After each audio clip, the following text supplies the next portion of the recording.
நிலத்தடி நீர்மட்டம் வெகுவாக குறைந்து வருவதாக தெரிவிக்கிறது நிலத்தடி நீர்வள தகவல் மையத்தின் ஆய்வு முடிவுகள். தனிப்பட்ட லாப நோக்கிற்காக அதிக அளவிலான நிலத்தடி நீர் உறிஞ்சப்படுவதே நீர்மட்டம் குறைந்து வருவதற்கு முக்கிய காரணம் என்கின்றனர் நிபுணர்கள். நிலத்தடி நீர்மட்டம் குறைந்து வருவதால் தமிழகம் எதிர்நோக்கியுள்ள ஆபத்துகள் குறித்து அலசுகிறது இந்த செய்தி தொகுப்பு. தமிழக பொதுப்பணித்துறையின் கீழ் இயங்கி வரும் நிலத்தடி நீர்வள தகவல் மையம் ஒவ்வொரு மாதமும் மாநிலம் முழுவதும் நிலத்தடி நீர்மட்டம் குறித்து ஆய்வு மேற்கொண்டு வருகிறது. சமீபத்திய ஆய்வின்படி மதுரை, கோவை, திருப்பூர், நாமக்கல் மற்றும் பெரம்பலூர் உள்ளிட்ட மாவட்டங்களில் நிலத்தடி நீர்மட்டம் கணிசமாக குறைந்து வருவது தெரியவந்துள்ளது. கடந்த 2011ஆம் ஆண்டு டிசம்பர் மாதத்தில் எடுக்கப்பட்ட அளவீடுகளின்படி மதுரை மாவட்டத்தின் தரைமட்டத்தில் இருந்து 3.29 மீட்டர் கீழ் இருந்த நீர்மட்டம் தற்போது மேலும் 4 மீட்டருக்கும் அதிகமாக குறைந்திருப்பது கண்டுபிடிக்கப்பட்டுள்ளது. திருப்பூர் மாவட்டத்தில் 7.57 மீட்டராக இருந்த நீர்மட்டம் 4.20 மீட்டர் குறைந்து தற்போது 11.77 மீட்டருக்கு கீழ் சென்றுவிட்டது. பெரம்பலூரில் தரைமட்டத்தில் இருந்து 4.55 மீட்டர் கீழ் இருந்த நிலத்தடி நீர்மட்டம் ஓராண்டில் 4.02 மீட்டர் குறைந்து தற்போது 8.57 மீட்டர் ஆழத்திற்கு சென்றுவிட்டது. கோவை மாவட்டத்தை பொறுத்தவரை 7 மீட்டர் ஆழத்தில் இருந்த நிலத்தடி நீரானது தற்போது 3 மீட்டர் வரை குறைந்து 10 மீட்டர் ஆழத்திற்கு சென்றுவிட்டது. திண்டுக்கல் மாவட்டத்தின் நிலத்தடி நீர்மட்டம் 4 மீட்டர் என்ற அளவில் இருந்து மேலும் 4 மீட்டர் குறைந்து தற்போது தரைமட்டத்தில் இருந்து 8 மீட்டர் அளவில் உள்ளது. சென்னை நகரை பொறுத்தவரை 2011ஆம் ஆண்டு அளவீட்டில் 2.47 மீட்டர் அளவில் இருந்த நீர்மட்டம் 1 மீட்டருக்கும் அதிகமாக குறைந்து 3.51 மீட்டருக்கு கீழ் இறங்கியுள்ளது. நிலத்தடி நீர்மட்டம் குறைவதுதான் நீரின் கடினத்தன்மை அதிகரிப்பதற்கு முக்கிய காரணம் என்று சொல்லும் ஆராய்ச்சியாளர்கள், சென்னை போன்ற கடலோர மாவட்டங்களில் நிலத்தடி நீர்மட்டம் 1 மீட்டர் குறைந்தாலும் அது நிலத்தடி நீரில் அதிக கடல் நீர் கலப்பதற்கான வாய்ப்பை உருவாக்கிவிடும் என்கின்றனர். நிறைய நாம வாட்டர் எக்ஸ்ட்ராக்ட் பண்றதுனால கிரவுண்ட் வாட்டர் லெவல் கீழே போறது. கிரவுண்ட் வாட்டர் லெவல் கீழே போக போக சலைன் வாட்டர் எல்லாமே ஒரு பேலன்ஸ்ல இருக்கிறது தான் நல்லது இல்லையா? இயற்கையா பேலன்ஸ் நல்லா இருக்கு, sea water and ground water. So நம்ம ஓவர் அப்ஸ்ட்ராக்ஷன் பண்றதுனால கிரவுண்ட் வாட்டர் லெவல் கீழே போக போக இயற்கையாவே ஸோ சால்ட் வாட்டர் இன்னும் இன்க்ளூட் ஆகுது. ஸோ இப்போ சென்னையிலலாம் பார்த்தீங்கன்னா திருவான்மையூர், அடையார், இந்த பெசன் நகர் இந்த ஏரியாலாம் உப்பு தண்ணி இருக்கு. இப்போ இன்னும் இன்டீரியரா வர ஆரம்பிச்சிருச்சு. லாப நோக்கத்திற்காக அதிக அளவில் நிலத்தடி நீர் உறிஞ்சப்படுவதே நீர்மட்டம் குறைவதற்கு முக்கிய காரணமாக சொல்லும் வேளாண் விஞ்ஞானிகள் இதனை தடுக்க அரசு உடனடி நடவடிக்கை எடுக்க வேண்டும் என்ற கோரிக்கையையும் முன்வைக்கின்றனர். வாட்டர் பிரைசிங்ன்றது ரொம்ப இம்பார்ட்டண்ட்டாக ஒரு சூழ்நிலை வந்துட்டோம். இவ்வளோ நாள் அது ஒரு இம்பார்ட்டன்ட் கம்யூனல் ரிசோர்ஸாக பொது சொத்தாக தான் இருந்தது. பட் எவ்வளோ நாளைக்கு அந்த மாதிரி நம்ம அந்த காலகட்டத்தை தாண்டி வந்துட்டு இருக்கோம். அதுக்குன்ட்டு ப்ரைவேட்டைஸ் பண்ணுறது it's a social problem, social equity issue. ஏன்னா எல்லாருக்கும் இந்த சிட்டிசன் எல்லாருக்கும் ஒரு உரிமை இருக்குது இந்த பிறந்தது. ஆனால் அந்த உரிமையும் பாதுகாக்க வேண்டிய ஒரு சூழ்நிலை இருக்கும்ல. தமிழகத்தில் 11 லட்சம் ஹெக்டேருக்கும் அதிகமான விவசாய நிலங்கள் நிலத்தடி நீரையே நம்பியிருக்கும் சூழலில் அது மாசுபடுவதும் நீர்மட்டம் குறைவதும் உணவு உற்பத்தியை வெகுவாக பாதிக்கும் என்ற கவலை அனைத்து தரப்பினரையும் அதிர வைத்திருக்கிறது. 3வது உலகப் போர் முழுமையானால் அது தண்ணீருக்காகத்தான் இருக்கும் என உலக நாடுகள் சொல்லி வரும் நிலையில் தண்ணீரை சேமிக்க நாம் என்ன செய்ய போகிறோம்? நிலத்திற்கடியிலிருந்து பெறப்படும் பெட்ரோலியம், தங்கம் போன்ற பொருட்களுக்கு அதிக முக்கியத்துவம் தரும் நாம் நிலத்தடி நீரை மிகவும் அலட்சியமாகவே கையாண்டு வருகிறோம். உலகமயமாக்கலின் தாக்கத்தினால் அனைத்தும் வணிகமயமாகிவிட்ட இன்றைய காலகட்டத்தில் நிலத்தடி நீர் கட்டுப்பாடு இல்லாமல் உறிஞ்சப்படுவதை அரசு தடுத்து நிறுத்த வேண்டும். புதிய தலைமுறைக்காக ஒளிப்பதிவாளர் திவ்யனுடன் ஆனந்த். நிலத்தடி நீர்மட்டம் குறைவது பற்றி பேசியும் எழுதியும் வந்தபோதிலும் இந்த விஷயத்தில் நாம் காட்டிய அலட்சியம் இன்று நம்மை எங்கு வந்து நிறுத்தியிருக்கிறது என்பதை அறிய புதிய தலைமுறை சிறப்பு ஆய்வு ஒன்றை நடத்தியது.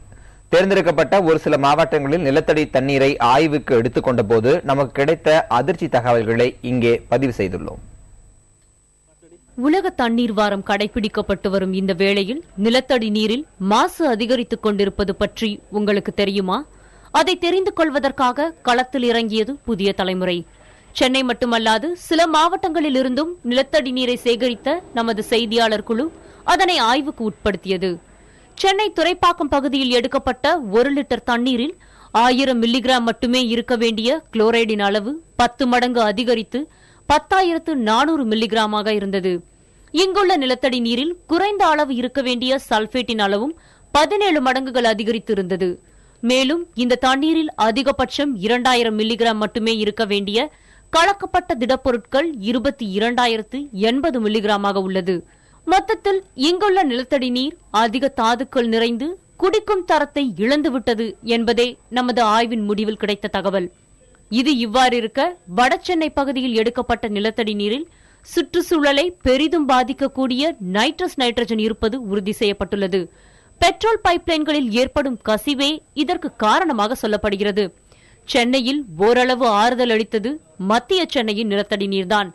காரணம், இங்கு கிடைத்த தண்ணீரை சுத்திகரித்து பயன்படுத்தலாம் என்று தெரிவிக்கப்பட்டிருப்பதுதான். என்றாலும் இப்பகுதியில் பெருகி வரும் வாகன பழுது நீக்கும் மையங்களால் இது தொடர்ந்து நீடிக்குமா என்பது சந்தேகம்தான். குழாயிலிருந்து மஞ்சள் நிறத்தில் வரும் இந்த திரவம் தமிழகத்தின் மத்தியில் அமைந்துள்ள காவிரி கரை நகரமான திருச்சியில் நாம் சேகரித்த நிலத்தடி நீர்தான். இந்த நீர் கலங்கிய நிலையில் இருப்பதோடு ஒருவித துர்நாற்றத்துடனும் இருந்தது பல சந்தேகங்களை நமக்கு எழுப்பியது. அதனை ஆய்வுக்கு உட்படுத்திய போது அதில் இரும்பு தாதுக்கள் 20 மடங்கு அதிகமாகவும் தண்ணீர் 15 மடங்கு அதிகம் கலங்கி இருந்ததும் தெரியவந்தது. இந்த தண்ணீர் மனித பயன்பாட்டிற்கு மட்டுமல்ல, விவசாயத்திற்கும் தகுந்ததல்ல என்பதுதான் ஆய்வு சொல்லும் இறுதி முடிவு. தொழில் நகரமான திருப்பூரில் நாம் சேகரித்த நிலத்தடி நீர் வேறு பல கோணங்களில் தரமிழந்திருந்தது.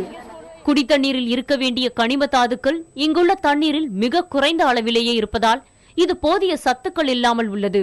மேலும் இங்கு அதிகரித்து வரும் சாய ஆலை கழிவுகள் நீரின் தரத்திற்கு அச்சுறுத்தலாகவே உள்ளது. ராமநாதபுரம், தூத்துக்குடி, திருநெல்வேலி, கன்னியாகுமரி உள்ளிட்ட தென் தமிழக பகுதியில் நிலத்தடி நீரில் நைட்ரேட் அளவு அதிக அளவில் உள்ளதும், மேலும் ராமநாதபுரம் மற்றும் தூத்துக்குடியில் நிலத்தடி நீர் முழுமையாகவே மாசடைந்திருப்பதும் நாம் மேற்கொண்ட ஆய்வின் இறுதியில் தெரியவந்தது. புதிய தலைமுறைக்காக ஆனந்த் மற்றும் லிட்வின் சௌந்தர்யா. நிலத்தடி நீரை நம்பியே பெரும்பாலான மக்கள் வாழும் இந்தியாவில் நிலத்தடி நீர் குறைந்து வருவதால் அது நாளுக்கு நாள் மாசடைந்து வருவதும் அதிகரித்து வருகிறது. இது ஒருபுறம் இருக்க, இதே நிலத்தடி நீரை கொண்டு ஒரு கிராமம் முழுவதும் தங்களுக்கான தண்ணீர் தேவையை நிறைவு செய்து கொள்கிறது. அது எப்படி என்பதை இனி பார்க்கலாம். நமக்கு நாமே திட்டத்தின் மூலம் தங்களுக்கு தேவையான சாலைகளை தாங்களே அமைத்துக் கொள்வது, திடக்கழிவு மேலாண்மை திட்டத்தின் மூலம் சுகாதாரமான சூழலை உருவாக்குவது என காஞ்சிபுரம் மாவட்டம் முடிச்சூர் கிராமம் முன்மாதிரி கிராமமாகவே திகழ்கிறது. கிராமத்தின் தேவைகளுக்கான வருவாயை பெருக்குவதோடு சுத்தமான குடிநீரின் முக்கியத்துவத்தை உணர்ந்த போதுதான் ஊராட்சி நிர்வாகிகள் இந்த முயற்சியில் இறங்கினர். இது வந்து பார்த்தீங்கன்னா பேஸ்ட் ஆன் த சர்வே 2011 ஆகஸ்ட்ல வந்து சர்வே எடுத்தாங்க. ஸோ அப்போ சர்வே எடுத்ததுல வந்து 31% ஆஃப் பீப்புள் வந்து கேன் வாட்டர் யூஸ் பண்ணிட்டு இருக்காங்க. மற்றவங்க வந்து டேப் வாட்டர் தான் குடிச்சிட்டு இருக்காங்க. அந்த மீதி இருக்கிற பீப்புள்ஸாக வந்து அது அவங்களுக்கு வந்து அவேர்னஸ் இல்லை, அதாவது எந்த அளவுக்கு சேஃப் ட்ரிங்கிங் வாட்டர் குடிக்கணுன்ற அவேர்னஸ் இல்லை. ஸோ 31% ஆஃப் பீப்புள் மட்டும்தான் அந்த கேன் வாட்டர் குடிச்சிட்டு இருந்தாங்க. கிராம தன்னிறைவு திட்டத்தின் கீழ் தனியார் தொண்டு நிறுவனத்தின் உதவியோடு 40 லட்சம் ரூபாய் மதிப்பீட்டில் நிலத்தடி நீர் சுத்திகரிப்பு நிலையம் அமைக்கப்பட்டுள்ளது. ஏரிக்கு அருகிலேயே கிணறு ஒன்று வெட்டப்பட்டு அதிலிருந்து நீர் இறைக்கப்படுகிறது. இந்த நீர் இரட்டை மீடியா பில்டர், நுண்வடிகட்டி, உயர் அழுத்த பம்ப், எதிர் சவ்வூடு பரவல், புற ஊதா மாசு நீக்கும் முறை என பல படிகளில் சுத்திகரிக்கப்பட்டு சுத்திகரிப்பு நிலையத்தில் சேமிக்கப்படுகிறது. இங்கிருந்து 1 மணி நேரத்திற்கு 4000 லிட்டர் தண்ணீர் சுத்திகரிக்கப்பட்டு மக்கள் எளிதாக பயன்படுத்தக்கூடிய வகையில் குழாயுடன் கூடிய கேன்களில் விநியோகிக்கப்படுகிறது. இன்னைக்கு வந்து பல துறையிலேருந்து தண்ணீர் கிடைத்தாலும் அது வந்து எந்த அளவுக்கு தூய்மை செய்கிறாங்கன்றதுலாம் கொஞ்சம் கேள்விக்குறியா இருக்கு. ஆனால் இந்த திட்டத்தில் பொறுத்தவரையிலையும் அவங்களுக்கு ஒரு திறந்த வெளி இதில் இருக்க மாதிரி ஒரு நம்பிக்கை பெற்றிருக்கிறாங்க. அலைபேசியில் தொடர்பு கொண்டால் போதும், பாதுகாப்பான குடிநீர் ஊராட்சியின் மூலமே வீடு தேடி வந்துவிடும். தற்போது சிறிய அளவில் தொடங்கப்பட்டுள்ள இந்த திட்டம் விரைவில் மொத்தமுள்ள 12 வார்டுகளுக்கும் விரிவுபடுத்தப்படும் என்கின்றார் ஊராட்சி மன்ற தலைவர். நீர் இறைப்பது முதல் விநியோகம் வரை அனைத்து கட்டங்களிலும் இந்த ஊர் மக்களே பணி செய்வது இதன் கூடுதல் சிறப்பு.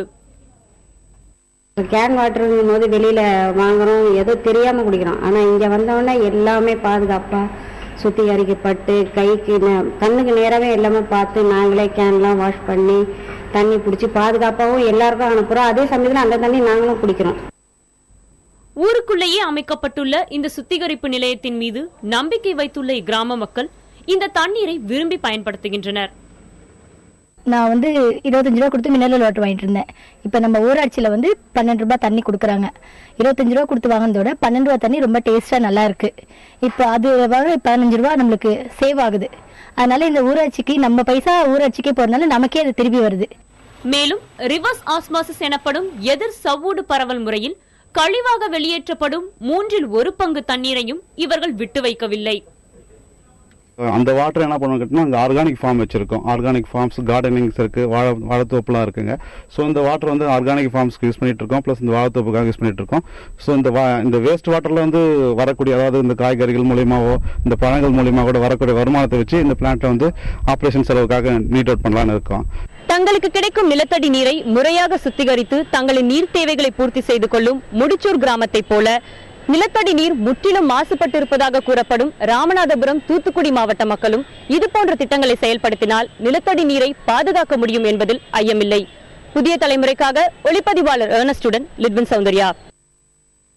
நிலத்தடி நீர் மாசடையாமல் தடுப்பதற்கு மேற்கொள்ள வேண்டிய நடவடிக்கைகள் என்ன என்பது குறித்து சென்னை வளர்ச்சி ஆராய்ச்சி நிறுவனத்தின் பேராசிரியர் ஜனகராஜனுடன் நமது செய்தியாளர் ஆனந்த் நடத்திய நேர்காணலை அடுத்து காணலாம். நிலத்தடி நீர்வளம் தொடர்ந்து மாசடைந்து வரும் நிலையில் அதனை தடுப்பதற்காக என்னென்ன நடவடிக்கைகள் எடுக்க வேண்டும் என்பது குறித்து சென்னை வளர்ச்சி ஆராய்ச்சி நிறுவனத்தின் பேராசிரியர் திரு ஜனகராஜன் அவர்களிடம் கேட்போம். வணக்கம் சார். இப்போ நிலத்தடி நீர் மாசுபாட்டை தடுப்பதற்காக என்னென்ன நடவடிக்கைகள் எடுக்கணும் சார்? நிலத்தடி நீர் தமிழ்நாட்டு முழுக்க, இந்தியா முழுக்க அதிகமாக மாசடைந்து கொண்டிருக்கிறது என்பதில் எந்த விதமான மாற்று கருத்தும் இருக்க முடியாது. இதற்கு 3 முக்கியமான காரணங்களை சொல்லலாம். முக்கியமான காரணம் தொழிற்சாலைகளிலிருந்தும் நகரங்களிலிருந்தும் இருக்கின்ற கழிவுகள் முழுக்க ஆறுகளிலும் குளங்களிலும் ஏரிகளிலும் சேர்ந்து அதற்கு பிறகு நிலத்தடியில் ஊறி நிலத்தடி நீர் மிக அதிகமாக மாசுபட்டு இருக்கிறது. இரண்டாவது முக்கியமான காரணம், முக்கியமாக கடல் ஓரங்களில் அதிகமாக நீர் உருகுவதால் கடல் தண்ணீர் உள்ளே அதனால் தண்ணீர் குவாலிட்டி அதிகமாக பாதிக்கப்பட்டிருக்கிறது.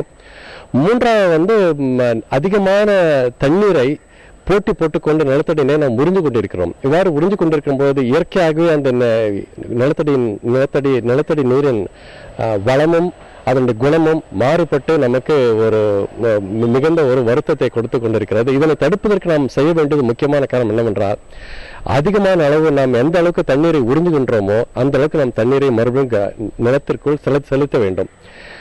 மாசுபடுவதற்கு முக்கியமான காரணங்களான தொழிற்சாலைகளும் நகர கழிவுகளும் நிலத்தடி நீர் சேராமல் தடுப்பதற்கு நாம் முயற்சிகள் எடுக்க வேண்டும். எந்த அளவுக்கு இந்த முயற்சிகளை நாம் எடுக்கிறோமோ அந்த அளவுக்கு நிலத்தடி நீரின் வளத்தை பாதுகாக்க முடியும். சார், நீங்க பேசும்போது சொன்னீங்க நிலத்தடி நீர் அதிகமாக உறிஞ்சப்படுவதுதான் முக்கிய காரணம் சொன்னீங்க. இந்த நிலத்தடி நீரை உறிஞ்சிருக்கிற ஏதாவது கட்டுப்பாடுகள் ஏதாவது இருக்குங்களா? இதுவரைக்கும் நிலத்தடி நீரை உறிஞ்சுவதற்கு எந்த விதமான கட்டுப்பாடும் இல்லை. உங்களுக்கு ஒரு குறிப்பிட்ட அளவு நிலம் இருந்தால், 1 ஏக்கரோ 1/2 ஏக்கர் நிலம் வைத்திருந்தால் போதும், நீங்கள் ஒரு ஆழ்துளை கிணறு போட்டு எவ்வளவு தண்ணீர் வேணும் நீங்கள் உறிஞ்சு கொண்டிருக்கலாம். இதற்காக இதுவரைக்கும் நமக்கு எந்த விதமான ஒரு சட்டமோ ஒரு ரெகுலேஷன் வரைக்கும் வந்ததில்லை. 2003 கிரவுண்ட் வாட்டர் மாடல் பில், அது மாடல் பில் என்ற அளவில் தான் இருக்கின்றதை தவிர எந்த ஒரு மாநில அரசாங்கமும் இதுவரைக்கும் கிரவுண்ட் வாட்டர் ரெகுலேஷனை பற்றி ஒரு ஆக்ட் வரைக்கும் கொண்டு வரவில்லை.